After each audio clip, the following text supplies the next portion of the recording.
Hi guys, welcome to అబిన్ఫో. రైతులకైతే good news అయితే వచ్చింది. సీఎం రేవంత్ రెడ్డి అధ్యక్షతన క్యాబినెట్ మీటింగ్ జరిగింది ఈరోజు.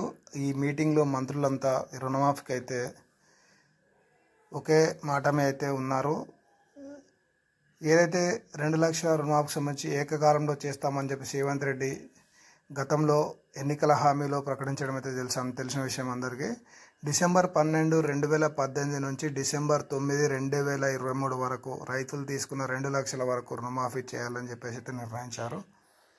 ఇందుకోసం దాదాపు 31,000 కోట్ల అవసరం అని వీటిని సేకరించి అన్నదాతలకు రుణ విముక్తి కల్పిస్తాం, అలాగే వ్యవసాయం దండా కాదు పండగ అని భరోసా కల్పిస్తామని చెప్పేసి సీఎం రేవంత్ రెడ్డి గారు అయితే స్పష్టంగా చెప్పడం అయితే జరిగింది ఈరోజు. దీని ద్వారా రైతులకైతే ఏదైతే 2 లక్షల వరకు రుణమాఫీ ఏకకాలంలో అంటే ఒకే విడతలో ఈ రుణమాఫీ అనేది చేస్తామని చెప్పేసి వాళ్ళు స్పష్టంగా చెప్పడం అయితే జరిగింది.